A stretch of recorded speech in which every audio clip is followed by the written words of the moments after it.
Hey, what's going on? Roosevelt Dunn. This is a response to your video. Financial or materialistic status is no indicator of good moral character. I agree with you. I've never really made that claim. I can understand how people can derive that from when they try to infer other meanings in my videos, but like I said before, I try to be as clear and literal as possible so we don't run into this problem. But nevertheless, I can understand how people feel that way, but in my defense, I've never flat out said financial or materialistic status is an indicator of good moral character. And like I said before, I try to be as direct as possible, especially with materialism, when I have been on record as saying materialism is an issue. The black community and the American society seems to give a pass to materialism just because you have money. To me, materialism is negative. It's like somebody who is doing drugs, but it doesn't really affect their work performance. It's still wrong. Just because it doesn't affect what you do directly, it's still wrong. And to not really go off on a tangent, you know, it has a long-term effect that you may not see immediately. But nevertheless, materialism is flat out wrong, and I know I've been clear on that, and I've even had arguments with people who feel like it's okay, even because they have money or they're doing well for themselves or whatever, you know, their situation is. But as far as people feeling that I feel like being financially stable or having financial status means you are just a good person morally, I definitely don't feel that way. So whoever feels that way, take it from me now. I don't feel that way. What I think is going on is people don't understand what I mean by financial stability or somebody who has good financial status. People automatically assume that when we're talking about financial stability and just financial status, that we're talking about people who have some super duper degree and some super duper paycheck or income. I don't mean that. When I talk about financial stability, and people on how people should look for people who are financially stable, I'm more so talking about people who can support themselves, or, you know, people who have gainful employment, right, so they can meet their monthly living cost, somebody who knows how to budget money, and somebody who knows how to save money. So if you can do all of those things, I don't care if you're a secretary, I don't care if you're a rocket scientist, because at the end of the day, I'm not big on materialistic items. It's just not, to me, it's too simple. I don't think that people should put their happiness into some item when the media is going to tell you that, you know, what you just bought is no longer good in a couple of months. Okay? But what I see is that people don't understand my definition of financial stability, or just financial stability, period. And they want to use the whole idea of being a good person as a response to that. Right? It's not a response. Being a good moral person isn't the opposite of being financially stable. Okay? I think people should take the time out to figure out what financial stability actually means. And to be real with you, you need both. Okay? No man has ever got the woman that they desired based off of being a good moral person. How many black men do we really have in our community that's really turned their lives around and they're quote unquote good morally, but because of what they, you know, maybe the mistakes that they made in the past, are no longer in a position to be financially stable or have good financial standing? Okay, the women will say, you know, you're a good person, but we're looking for more. No one blames them. How many professional or, you know, highly mobile black men do we have in the community who will overlook black women who maybe have it together morally, but they don't have, you know, good money management skills, and they don't really have meaningful employment? You know, I'll be the first one to stand up and say, hey, if you don't have a steady job, it's not going to work. I don't care how religious or spiritual you are, and I don't care how morally correct you are. Why do I feel this way?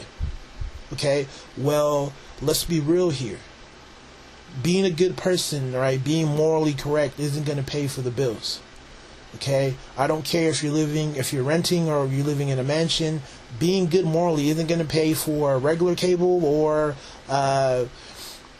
super duper cable, where you have the super duper cable box and all the channels. I don't care. The whole point is, it doesn't matter about where you fall in life. You still have to be financially stable. And in my opinion, the whole idea of being good morally and being financially stable work together. I'm not saying one substitutes for the other. You need both. And I guess this is where I should have been more clear. You have to be both. So if you're a man and you're looking for, a decent woman, you need to make sure that she's financially stable and she has good moral character, and vice versa. Money by itself, to me, it's very dangerous because it opens the door to more of the stronger evils in America and just in life in general. Okay, people with money, in my opinion, are prone to do greater evil because they have resources, so they can go out of their way to make things happen.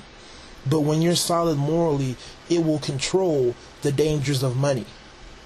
Okay, you don't know how many women I know who are financially stable, but because they're weak morally, they do whatever, and it's far worse than many other, chicks without money, because they have some sort of control over what they can and can't do, as opposed to just waiting around, right? And vice versa.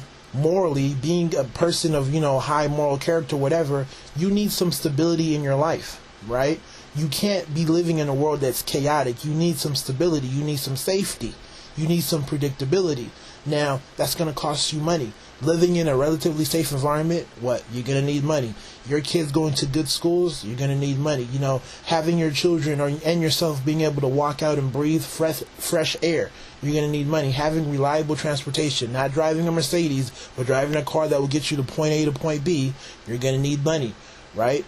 So the whole concept of being a good moral person, right? You're going to need money to create that world where it's less chaotic. This is where I come from. Now, I do focus on financial stability more, like I said before, simply because people don't understand what it means, right? I've talked about what financial stability means to me, I think, in the past, but people don't want to catch on. So I think people, to be real with you, get offended and they want to come at me with the whole idea of good moral character, but good moral character doesn't trump people being financially incompetent, right? It doesn't counteract. It's not a option B, right? It's not like, oh, well, I'm weak financially, but I'm a good person. Okay, what does that mean when you need to have both? So I think more people need to take a step back and understand what I mean when I talk about financial stability. Okay, there's a lot of relationships.